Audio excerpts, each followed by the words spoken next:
Greater Hyderabad municipal corporation का mayor और deputy mayor का इलेक्शन हुआ। तो ये बड़े अफसोस के साथ मुझे कहना पड़ रहा है कि एक भी मुसलमान को ना मेयर दिया गया ना डिप्टी मेयर दिया गया, जबकि 35% आबादी जो है मुसलमानों की है ग्रेटर हैदराबाद म्यूनसिपल कॉरपोरेशन में, 35 से 40%। और जो मौजूदा टीआरएस हुकूमत है ये ख़ुद मुसलमानों के हमदर्दी का मुसलसल दावा भरते रही और बग़ैर मुसलमानों के हिस्सा लिए के ना तो तेलंगाना अलग होता था और ना मुसलमान वोट दिए के टीआरएस 2 मरतबा इक़्तिदार पर आती थी। हम शुरू दिन से कह रहे हैं कि केसीआर साहब जो है हर उनकी जो हरकत होती है कहीं ना कहीं हिंदुत्व फोर्सेस को तायद में या हिंदुत्व फोर्सेस को खुश करने के लिए किया जाता है। आज ये इसकी ज़िंदा मिसाल है कि जो डिप्टी मेयर का पोस्ट साबिक़ा में एक मुसलमान को बाबा फसीउद्दीन, चाहे वो नाम का मुसलमान रहो या काम का मुसलमान रहो, उसको दिए थे, लेकिन आज वो भी नहीं दिया गया। एक वेरी प्री प्लान तरीके से केसीआर साहब जो है, पहले केसीआर साहब ये किए थे कि मेयर के पोस्ट को बीसी वुमन रिजर्वेशन किए ताकि कोई मुसलमान वहाँ पर नहीं आना। उसके बाद में ये किए कि डिप्टी मेयर का पोस्ट भी जो है मुसलमान को नहीं दिए, बर्खास्त कर दिए। अब यहाँ पर केसीआर की ज़ाफ़रानी चड्डी जो है ये बिल्कुल बाहर आ गई है, खुलेआम पर बाहर आ गई।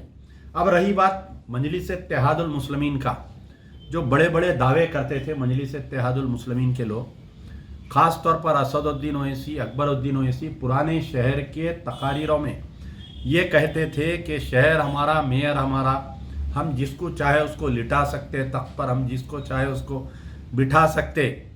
ये तख्त पे लिटाने की, लेटने की ताकत कहाँ गई? आज खुद तख्त पे लेट गए। तो मुझे वो जुमला याद आ रहा है कि ना खुदा ही मिला ना इसाले सनम, ना इधर के रहे ना उधर के रहे, आंख मुंह मूछ के दुम दबा के जाके टीआरएस की तायद कर दी आज मेयर और डिप्टी मेयर में। तो मजलिस इत्तेहादुल मुस्लिमीन की क़यादत से मेरा ये सवाल है कि टीआरएस जब तेलंगाना एजिटेशन चल रहा था, जब 12% रिजर्वेशन देने का वादा किया गया, आज 8 साल हो रहा टीआरएस इक़्तिदार पर आके, 7 और 8 साल हो रहा, आज तक 12% रिजर्वेशन नहीं मिला मुसलमानों को। क्या सूरत देख के आप मेयर में तायद किए, डिप्टी मेयर में तायद किए? आज मजलिस इत्तेहादुल मुस्लिमीन के क़यादत असदुद्दीन और अकबरुद्दीन अवाम के सामने जवाब देना चाहिए, ख़ास तौर पर मुसलमानों को जवाब देना चाहिए। वक्फ कमिश्नरेट लाते बोले, आज 8 साल हो गया, वक्फ कमिश्नरेट नहीं लाए। तेलंगाना में सैकड़ों करोड़ों रुपए के वक्फ के जायदातें तबाह हो गए।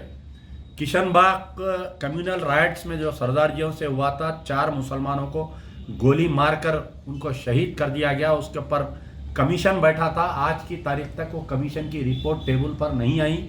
वो खाती पुलिस के ओहदेदारों को आज की तारीख तक जो है उनको इंसाफ नहीं मिला। और मुस्तफ़ाउद्दीन जो आर्मी गैरिसन में जिनको मारा गया, वो आर्मी गैरिसन में आज की तारीख तक वो फौजियों को सज़ा नहीं मिली। आलेर एनकाउंटर में अदालती तहवील में 5 मुसलमानों को शहीद कर दिया गया। एनएचआरसी की रिपोर्ट आई कि एनकाउंटर फेल हो गया। कम से कम उन 14 को इंसाफ दिलाने के लिए मजलिस की क़यादत जो है, मजलिस की क़यादत शर्त लगाना था कि हम मेयर डिप्टी मेयर में उसी वक्त पे हम तायद करेंगे टीआरएस की, अगर एनएचआरसी की रिपोर्ट जो आलेर एनकाउंटर को फर्जी करार देते हुए उन खाती पुलिस ओहदेदारों को सज़ा देना और मजलूम जो 5 लोग मरे मुसलमानों के अफराद ख़ानदान को इंसाफ दिलाना, वो भी नहीं किया गया। सेक्रेटेरिएट की 2 मसाजिद आज की तारीख तक अभी तक कुछ नहीं है, खाली वादे, ज़बानी जमा खरच, तायद में बयानात, उलमा मशाइखीन को ले जाना और सीएम के दरबार में जलील कराने के हटके और कुछ नहीं है। एक खाना मस्जिद शहीद हो गई। असदुद्दीन ओवैसी अंबरपेट की तकरीर में बोले कि हम मस्जिद को नहीं भूले, तो आज टीआरएस की तायद करते वक्त मस्जिद क्यों याद नहीं आई? कोत्तागुड़म फॉरेस्ट एरिया में मस्जिद को शहीद कर दिए, आज तक वो मस्जिद का अमला ऐसा ही लटक रहा है।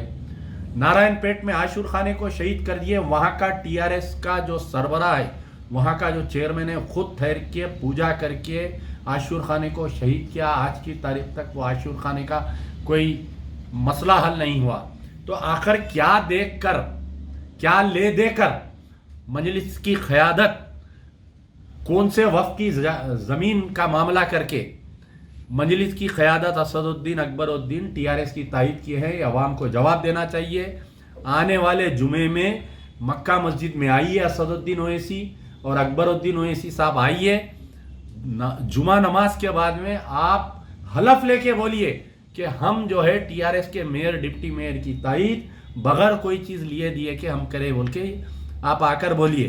क्या आप डर के तायद करें? क्या केसीआर साहब आपको ब्लैकमेल करके आपकी तायद हासिल कर लिए? क्या कुछ ले दे के मसला करें? अब अवाम के सामने आएंगे असदुद्दीन ओवैसी, बोलेंगे कि मैं बीजेपी को दूर रखने के लिए मजलिस टीआरएस को तायद किया। फिर वो इलेक्शन में वो बातें क्यों कर रहे थे कि हमारा टीआरएस से कुछ ताल्लुक नहीं है? वो केटीआर कहाँ पर है जो ये कह रहे थे कि एमआईएम एक कम्युनल पार्टी है? वो मुमताज़ अहमद खान साहब कहाँ पर है ये कह रहे थे कि केटीआर अभी बच्चा है। अरे बच्चा तुम्हारे बड़े अब्बा को डरा के ताइज ले लिया, ये केटीआर बच्चा तुम्हारे सदर को असदुद्दीन ओवैसी को डरा के ताइज ले लिया। तो आज अवाम को समझना चाहिए केसीआर की साबिका गलतियों की वजह से बीजेपी को 44 सीट आए, 45 सीट यहाँ पर आए, और आइंदा मुझे ये डर है कि केसीआर का सॉफ्ट हिंदुत्व बीजेपी को परवान चढ़ाएगा तेलंगाना में, और मजलिस इत्तेहादुल मुस्लिमीन टीआरएस को वक्फे से एक नाकसाम जैसा डस रही है वैसा डस रही है। आज टीआरएस के अक़लियती कायदीन को शर्म से सर नीचा करना चाहिए, अपने कहीं जाकर चुल्लू भर पानी में डूबकर मरना चाहिए कि एक पोस्ट जो डिप्टी मेयर का था एक मुसलमान को वो भी नहीं दिया गया। अब टीआरएस के अक़लियती कायदीन के लिए कोई जगह नहीं है, और वो जो डिप्टी सीएम जो होम मिनिस्टर का ओहदा है वो भी आने वाले दिनों में जब रीशफल होगा तो वो भी जाने वाला है। केसीआर बीजेपी पार्ट 2 बन गए हैं, और एमआईएम चाह रही है कि टीआरएस कमज़ोर होना और बीजेपी इक़्तिदार पे लाना, इनका जो प्लान है इसमें एमआईएम भी कामयाब हो रही है।